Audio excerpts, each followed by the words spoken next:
ഞാൻ എത്തിച്ചേർന്നിരിക്കുന്നത് തമിഴ്നാട്ടിലെ ചരിത്രവും പൈതൃകവും നിറഞ്ഞു നിൽക്കുന്ന ഒരിടത്തേക്കാണ്. ശബ്ദമില്ലാതെ കഥ പറയുന്ന ചുമരുകളുള്ള, കാലം നിശ്ചലമായി നിൽക്കുന്ന പോലെ തോന്നുന്ന ഒരു പൈതൃക ലോകത്തേക്ക്. ചെട്ടിനാട് ആർ.കെ. പാലസ്. തമിഴ്നാട്ടിലെ ചെട്ടിനാട് പ്രദേശം ഒരു കാലത്ത് സമ്പന്നരായ ചെട്ടിയാർ വ്യാപാരികളുടെ വസതിയായിരുന്നു. ചെട്ടിനാട് മേഖലയിലെ സമ്പന്നമായ പാരമ്പര്യ ശില്പകലയുടെ ഏറ്റവും മനോഹരമായ ഒരു ഉദാഹരണമാണ് ഈ പാലസ്.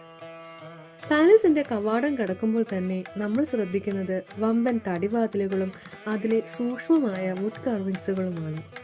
ഓരോ കൊത്തുപണിയും അതിമനോഹരം തന്നെ.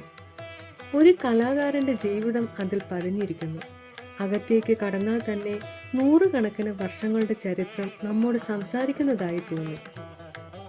ഈ പാലസിന്റെ ഒരു പ്രത്യേകത എന്ന് പറയുമ്പോൾ ഇന്ത്യയിലെ വിവിധ ഭാഗങ്ങളിൽ നിന്നും വിദേശ രാജ്യങ്ങളിൽ നിന്നും കൊണ്ടുവന്ന മാർബിൾസ്, ടൈൽസ്, തടി, അലങ്കാര വസ്തുക്കൾ എന്നിവയാണ്.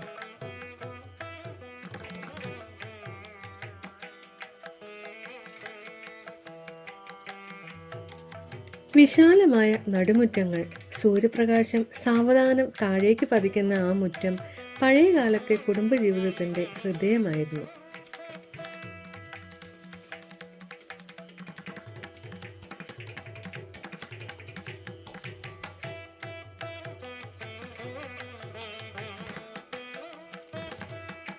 ചില മുറികളിൽ നിൽക്കുമ്പോൾ പഴയകാല സംഗീതവും സംഭാഷണങ്ങളും ഇപ്പോഴും ചുമരുകളിൽ തങ്ങി നിൽക്കുന്നുവെന്ന് നമുക്ക് തോന്നും.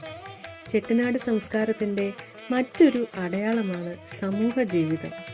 വലിയ കുടുംബങ്ങൾ ഒരുമിച്ച് താമസിച്ചിരുന്ന കാലത്ത് ഉത്സവങ്ങളും വിവാഹങ്ങളും എല്ലാം ഈ മുറ്റങ്ങളിലായിരുന്നു. ആ ആഘോഷങ്ങളുടെ പ്രതിധ്വനി ഇന്നും ഈ പാലസിൽ കേൾക്കുമെന്ന് തോന്നും. പഴയ കാലത്ത് ചെട്ടിനാട് വ്യാപാരികളുടെ സമ്പത്തും രുചിയും എത്ര ഉയർന്നതായിരുന്നു എന്നതിൻ്റെ ജീവനുള്ള തെളിവാണ് ഈ ആർ.കെ. പാലസ്.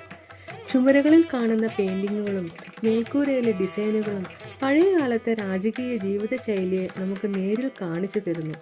കാറ്റും വെളിച്ചവും സ്വാഭാവികമായി സഞ്ചരിക്കുന്ന വിധത്തിൽ പണിത ഈ ശൈലി ഇന്നും ആർക്കിടെക്ചർ വിദ്യാർത്ഥികൾ പഠിക്കുന്ന ഒരു മാതൃകയാണ്. സമ്പത്ത് വെറും പ്രദർശനമല്ല, അത് സംസ്കാരത്തോടൊപ്പം ചേർന്നാൽ എത്ര മനോഹരമാകുമെന്നതിൻ്റെ ഒരു തെളിവാണ് ഈ പാലസ്. അതിമനോഹരമായ കാഴ്ചകൾ ഇനിയും ബാക്കി നിൽക്കെ ഈ വീഡിയോ ഇവിടെ അവസാനിക്കുകയാണ്.